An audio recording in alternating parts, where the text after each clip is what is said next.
यहाँ पर जो 88 श्लोक संख्या 88, सार्वभौम कहे आचार्य कहा सावधाने तो माते ईश्वर कृपा येथे की प्रमाणे।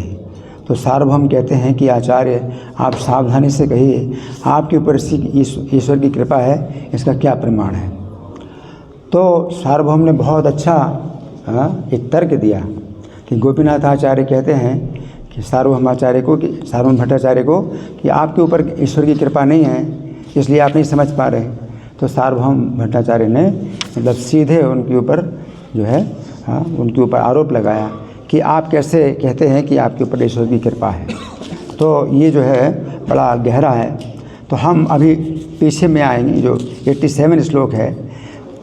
गोपीनाथ आचार्य कहते हैं कि तुम्हार नाहिक दोष शास्त्र यही कहे, आपका कोई दोष नहीं है। शास्त्र ऐसा कहते हैं कि पांडित्य के द्वारा ईश्वर तत्व को नहीं जाना जा सकता, पांडित्य आदि ईश्वर तत्व ज्ञान कभू नहीं। तो पांडित्य के द्वारा ईश्वर तत्व ज्ञान नहीं होता है। तो एक श्लोक इस प्रकार का है शास्त्र में, पारम गतोपि वेदानाम सर्वशास्त्रार्थ वेद्यपि यो न सर्वेश्वरे भक्तस्तम विद्यात् पुरुषाधमम। इसका मतलब है कि कोई व्यक्ति ऐसा भी हो सकता है जिसने वेदों का पार पा लिया है और सब शास्त्रों के अर्थ को भी जान लिया है, तो भी ईश्वर का भक्त नहीं है। कोई व्यक्ति जो है वेदों का भी उसने पार पा लिया और सब शास्त्रों के अर्थ को भी जान लिया, तो भी जो ईश्वर का भक्त नहीं उसको पुरुषाधम मानना चाहिए। और गीता में भी भगवान कहते हैं, ना हम वेदैर न तपसा न दान न चेज्जया शक एवं विधो दृष्टुम दृष्टवान इस में था कि वेदों के द्वारा भी कोई मुझे नहीं जान सकता है, तपस्या के द्वारा नहीं जान सकता, न हम वेदैर न तपसा न दाने न दान के द्वारा न यज्ञों के द्वारा नहीं जान सकता है। भक्त्या तो अन्य शक्य अहम एवं विधो दुर्जन ज्ञातुम दृष्टुम च तत्वेन प्रविष्टुम च परंत। अनन्य भक्ति के द्वारा ही मुझे कोई जान भी सकता है और देख भी सकता है और मेरी लीलाओं में प्रवेश भी कर सकता है। अनन्य भक्ति है ना। तो ये अनन्य भक्ति कैसी होती है। तो 10वें अध्याय का जो श्लोक संख्या 8, 9, 10, 11 है, तो इसमें भगवान ने सबसे बड़ा जो है गीता का जो सार है वो बतलाया है।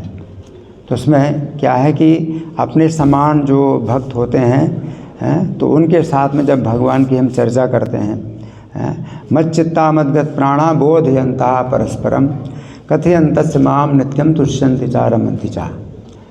तो प्रभुपाद ने ये जो विधि है ये बताई है, और ये विधि जो है हम लोगों के बीच में जो है ये प्रभुपाद ने बनाई है।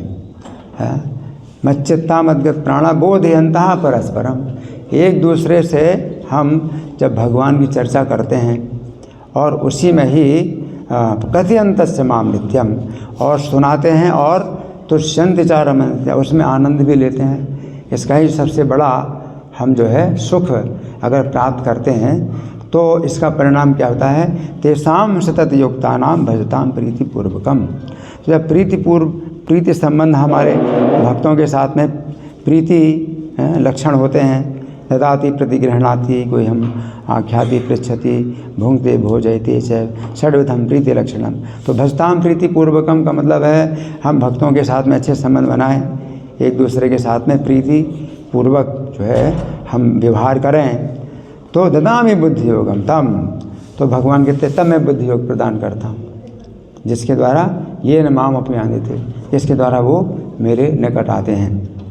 तेषामेव अनुकंपार्थम, 11वां श्लोक, उनके ऊपर ही अनुकंपा करने के लिए अहम अज्ञान अजम तमहा, अज्ञान से उत्पन्न अंधकार को नाशयामी, नष्ट करता हूँ, ज्ञान दीपेन भास्वता।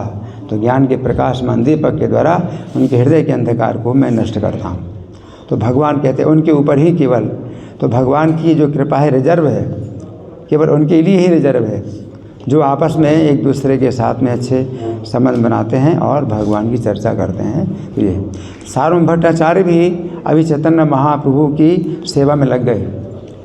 सार्वभौम भट्टाचार्य ने जैसे ही चैतन्य महाप्रभु को देखा और जगन्नाथपुरी में जो है मंदिर में जब देखा कि वो मूर्छित हो गए हैं, तुरंत सेवा की। चैतन्य महाप्रभु तुरंत सेवा की कि जो वहाँ के जो गार्ड हैं तो वो तो जो है उनके ऊपर प्रहार करना चाहते थे, निकालना चाहते थे, मंदिर से बाहर निकालना चाहते थे। तुरंत रक्षा की। है ना, ना ना ना, सबको रोक दिया ना। और फिर जो है बड़े जो है आदरपूर्वक उनको जो है उठवाया, अपने घर में लाए। सेवा तो चैतन्य महाप्रभु सेवा कर रहे हैं। और फिर सेवा भाव इतना ज़्यादा था, मैं आपका व्यक्तिगत रूप से आपका सेवक हूँ, आप सन्यासी हैं और मैं गृहस्थ हूँ, तो गृहस्थ का शिष्टाचार है कि सन्यासी की सेवा करे, तो मैं आपका सेवक हूँ और आपकी सेवा में हैं। तो जब चैतन्य महाप्रभु ने कहा नहीं है, आप जो है ऐसा मत कहिए कि आप मेरे सेवक हैं, मैं तो आपका जो है अनुगत हूँ और आपका बच्चा हूँ, मैं अपने हित को नहीं जानता, मैं नया सन्यासी हूँ, आप जो है बोध कराइए, मुझको ज्ञान दीजिए। तो आप तो वेदांत सूत्र पढ़ाते हैं, सन्यासियों को पढ़ाते हैं, तो आप मुझे भी पढ़ाइए। तो फिर सार्वभौम भट्टाचार्य सेवा की भावना में ही कहते हैं कि मैं इनको जो है वेदांत सूत्र का अध्ययन कराऊंगा ताकि सन्यास की रक्षा हो। तो सेवा की भावना तो है, तो भगवान के तत्व को नहीं जान रहा है, भगवान के तत्व को नहीं जान रहे, लेकिन अनन्य जो है सेवा की भावना है कि सेवा की भावना से वो वेदांत सूत्र समझाएंगे। और फिर ये भी कहा कि अगर ये कहेंगे तो इनका जो संप्रदाय भारतीय संप्रदाय से मैं इनको ऊपर के सरस्वती संप्रदाय में भी ला दूँगा। तो सेवा की भावना, तो सेवा की भावना से ही गोपीनाथ आचार्य उनको समझा रहे हैं। और जब गोपीनाथ आचार्य कहते हैं आपके ऊपर उनकी कृपा नहीं है, जबकि आपके घर में रुके हुए हैं, उनकी कृपा नहीं है, तो ये कृपा है, भगवान की कृपा है उनके ऊपर। इसीलिए गोपीनाथ आचार्य कह रहे हैं कि आपके ऊपर उनकी कृपा नहीं है, कि अभी तक आपने जो है जो कुछ भी किया उसके द्वारा आपको जो है भगवान के तत्व का ज्ञान नहीं हुआ, अब उनकी कृपा हो रही है। गोपीनाथ आचार्य जब कह रहे हैं कि आपके ऊपर उनकी कृपा नहीं है, ये कृपा है, यही कृपा है कि वो जो है महसूस करें कि अभी तक जो है जो मैंने ज्ञान का अभ्यास किया है तो उसके द्वारा मुझे कृपा नहीं मिली और मुझे ईश्वर तत्व का ज्ञान नहीं हुआ, लेकिन अब उनकी कृपा हुई है मेरे ऊपर, इसलिए मुझे ईश्वर तत्व का ज्ञान अब जो है मतलब होगा। तो गोपीनाथ आचार्य जो है एक ऐसे व्यक्ति हैं जो उनको मिल गए और उनकी जो है निंदा कर रहे हैं, तो ये कृपा है। सार्वभौम भट्टाचार्य की निंदा कर रहे हैं, आप नहीं समझ पाए। हाँ, वो जो है जब जगन्नाथ मंदिर में जब मूर्छित हो गए तो उनकी जो वो अवस्था है, भाव की जो दशा है, तो आप देख करके भी आप नहीं देख पाए। तो इस प्रकार से वो उनको दिखा रहे हैं और सार्वभौम भट्टाचार्य आँखों से नहीं देख पा रहे लेकिन कानों से देख पा रहे हैं। तो गोपीनाथ आचार्य जो है उनको दिखा रहे हैं, तुम आँखों से नहीं देख पा रहे, ठीक है, अब तुम कानों से देखो। तो हमें कानों से देखना पड़ता है।